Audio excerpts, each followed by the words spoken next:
I have been doing a low vitamin A diet for about 4.5 years, and I decided it was time I should share all of the things I've been able to overcome while on the diet. I started the diet originally because I was struggling with depression and a histamine intolerance, and I read somewhere that the diet might help those symptoms. So I started the diet, and within 2 days of starting, I overcame the depression, and within 2 weeks, I overcame the histamine intolerance. So I had really fast results. I also had a rash on my face that I was able to overcome within the first 2 weeks of starting the diet. After about a month, I was able to reintroduce grains. I had been on a paleo or grain-free diet for about 10 years, and I never thought I would be able to eat grains again. So after that short period of time, I was able to reintroduce rice and oats and things like that, and they became staples for me. After about a year, I overcame Hashimoto's. I was able to get off of all thyroid meds, and my Hashimoto's went into remission. So I also had amazing results with that. I gained energy and just general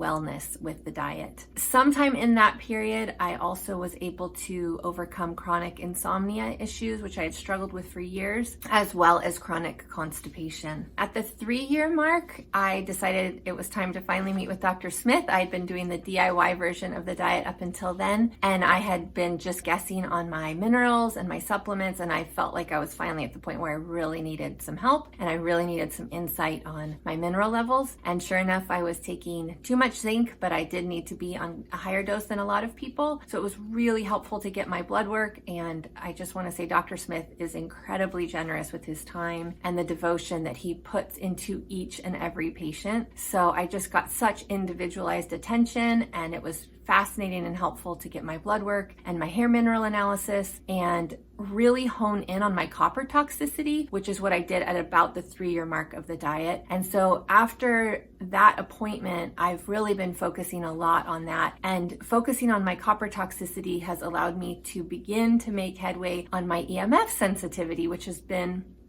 really a bit of a handicap. I work on my computer quite a bit, and I have to wear this glove all the time, which has silver thread woven through it and helps prevent some pretty significant discomfort from the EMFs. So I've been able to make some real strides with my EMF sensitivity through focusing on the copper toxicity, in addition to reducing vitamin A on the diet. One of the other wonderful things that came out of meeting with Dr. Smith and focusing in more on my correct supplementation is that after maybe 4 years on the diet, I was able to stop taking digestive support, which is again a really big gain for me because I had been taking some kind of digestive support for about 10 years. I originally was on the GAPS diet, and I've just been working on gut health for so many years. And for me to be able to stop taking digestive bitters and apple cider vinegar and things like that is just a huge testimony to the progress I've made with my liver health and my bile duct health. So I'm just so excited and grateful that I'm able to eat meals now without digestive support. I've also gotten some deeper healing for some kidney and bladder issues that I've had for a long time. I was able to put my interstitial cystitis into remission years ago, but when I got on the diet, I just got a lot of deeper healing for my kidneys and my bladder, and I've been able to notice that partially because I didn't used to be able to eat any fruit, and through being on the diet, I've been able to gradually reintroduce small amounts of fruit, which used to cause a flare for my kidney and bladder issues. So that's another huge gain. So when I look at all of these things, I'm just amazed. I've overcome Hashimoto's. I'm making gains with my EMF sensitivity. Rashes are gone, depression gone, histamine intolerance gone, and I'm still working on an oxalate sensitivity, which I'm excited about some new ideas that Dr. Smith has about that, and looking forward to seeing some significant progress with that and my EMF sensitivity. So I don't think I could say enough good things about this diet. I've been on so many wellness diets over the years, and this is the first one where I've just been able to check off one thing after the next and regain just optimum health. So I know I'm moving in the right direction, and I'm just so grateful for the work of Grant Genera, the diet, and working with Dr. Smith and the forum. They have just been the most important parts of my wellness journey for sure.